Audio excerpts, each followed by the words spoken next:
అవతల వాళ్ళు చేసే కుట్రలను కూడా తిప్పుకొట్టే పరిస్థితి ఉండాలి. అదే నిజమైన రాజకీయం.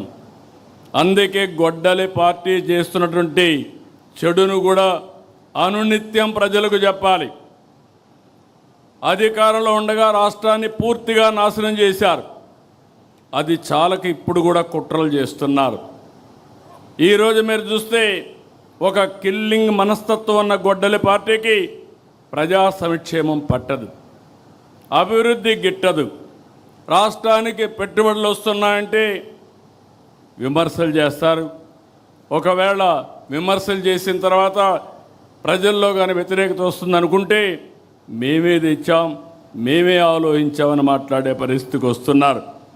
ఇంకో పక్కన ఎక్కడన్నా డబ్బులు తేవాలంటే దానికి కావాలని కంప్లైంట్స్ పెట్టి అడ్డు పెట్టే ప్రయత్నం చేస్తున్నారు.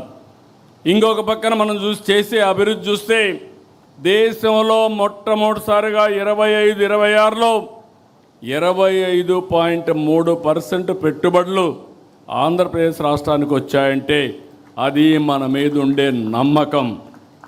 దీంతో వీళ్ళకి ఫ్రస్ట్రేషన్ మొదలైంది. ఎక్కడికక్కడ నిధులు రాకుండా తప్పుడు ఫిర్యాదులు చేయడం, కోర్టులో పిటిషన్లు వేయడం, ఈ కుట్రలకు కుతంత్రాలకు కాలం చెల్లింది.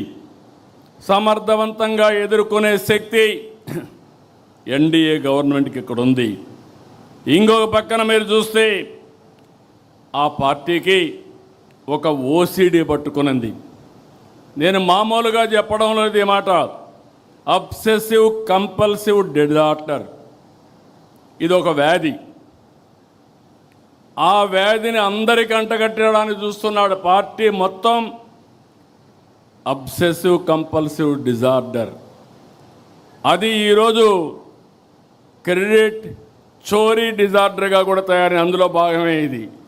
మీరు అందరూ అనుకుంటున్నారు ఒక జబ్బు ఉండే వ్యక్తి, చాలామందికి మెంటల్ ఇల్నెస్ వస్తూ ఉంది. ఇప్పుడు ఆ మెంటల్ ఇల్నెస్లో భాగమే ఓసిడి.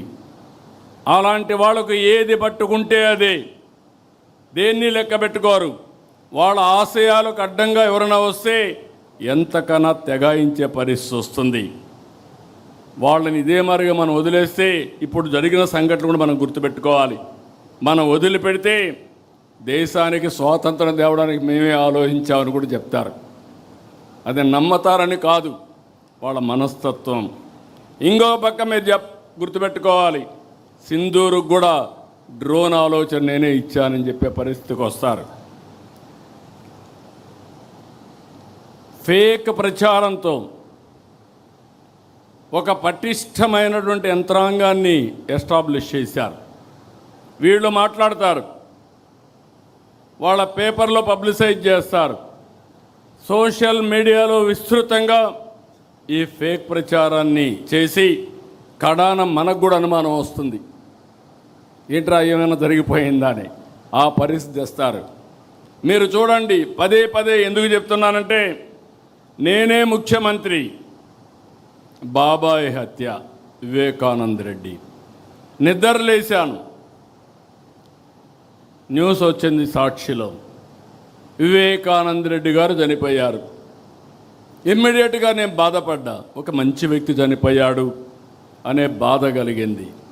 నా పక్కన ఐజీ ఇంటెలిజెన్స్ ఉన్నాడు, డీజీపీ ఉన్నాడు, సీఎంఓ ఉంది, ఎమ్మెల్యేలు ఉన్నారు, ఎంపీలు ఉన్నారు, మంత్రులు ఉన్నారు, హోమ్ మినిస్టర్ ఉన్నారు.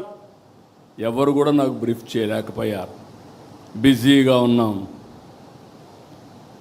ఆయన కూతురు ఆ రోజు అడిగింది, ఇది కేస్ స్టడీ మాత్రం మీకు అందరికీ, కూతురు అడిగింది, నాకు అనుమానం ఉంది, ముందు పోస్ట్ మార్టం చేయాలంటే అప్పుడు పోస్ట్ మార్టానికి పంపించాం. పోలీసుల్ని పెట్టుకొని సాక్ష్యాలు తారుమారు చేశారంటే, సాక్ష్యాలు లేకుండా చేశారంటే ఎలాంటి వాళ్ళో మీరు గుర్తుపెట్టుకోవాలి. పోస్ట్ మార్టంకి వెళ్తే షాకింగ్ నిజాలు. గొడ్డలతో తలంతా ఇచ్చేస్తే మొత్తం రక్తం వచ్చి కుట్లేసి అంత్యక్రియలు పంపించే పరిస్థితికి వచ్చారు. రూమ్ అంతా లాగారు, బెడ్రూమ్ అంతా కూడా బెడ్ మార్చలేకపోయారు, కానీ బెడ్ అంతా రక్తం, గోళ్ళంతా రక్తం కడిగారు, కానీ ఆ మరకలు చెడపలేకపోయారు. అక్కడి నుంచి సాయంత్రం డ్రామా మారిపోయింది. ఆ డ్రామాను మీరు చూసే సాయంత్రానికి నా తండ్రి చనిపోయాడు, ఆ రోజు చంపేశారు, ఇప్పుడు ఒకే దిక్కు పెద్ద దిక్కు మా చిన్నాన్న, ఆయన్ని కూడా చంపేశారు, పెద్ద దిక్కు కోల్పోయాను. వాళ్ళ చెల్లెలు నమ్మింది. మీరు గుర్తుపెట్టుకోవాలి, it is not that easy. ఇలాంటి ఓసిడి జబ్బుండే వాళ్ళు ఏం చేస్తారనే దానికి ఇది ఒక ఉదాహరణ మాత్రం. నమ్మితే తెల్లవారి నిద్రలేస్తే ఆ రోజు మాట్లాడలేదు, తెల్లవారి నిద్రలేస్తే సాక్షి పేపర్ చూస్తే నా చేతిలో కత్తి పెట్టి నారాసుర రక్త చరిత్రని నా మీద పెట్టేసే పరిస్థితికి వచ్చారు.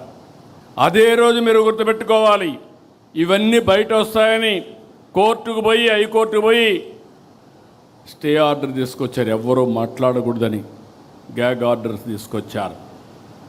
అక్కడి నుంచి సానుభూతి పొంది ఎన్నికల్లో గెలిచారు. గెలిచిన తర్వాత వాళ్ళ చెల్లి అడిగితే మరిచిపోమన్నారు. అక్కడి నుంచి ఆ అమ్మాయి రోడ్డు మీద పడి ఇప్పటికి కూడా పోరాడుతూ ఉంది. ఏం చేశారో మీరు అందరూ చూస్తున్నారు. ఇంకా కూడా న్యాయం జరిగే పరిస్థితి కనపడలేదు. ప్రజాస్వామ్య వ్యవస్థలో కొన్ని సమస్యలు ఉంటాయి. ఇదే కాకుండా ఇంకొక పక్కన చూస్తే మనం గవర్నమెంట్లో ఉన్నాం. ఒక కార్యకర్తను కారుతో తొక్కించి కడాన తను చనిపోతే హాస్పిటల్ పంపిస్తే, మనం ఆ హాస్పిటల్ పోయే లోపల చనిపోతే తిరిగి ఆ నెపం మన మీద వేసే పరిస్థితికి వచ్చారు. అక్కడ కూడా మీరు గుర్తుపెట్టుకోవాలి, ఎవరైతే భార్య ఉందో ఆ భార్యను పిలిపించి మన మీద ఆరోపణ, ఏదైతే తను బతికించడానికి 104 అంబులెన్స్ ఉపయోగించామో ఆ అంబులెన్స్లో పోలీసు వాళ్ళు చంపేశారని తిరిగి మన మీద ఆరోపణ చేసే పరిస్థితికి వచ్చారు. అది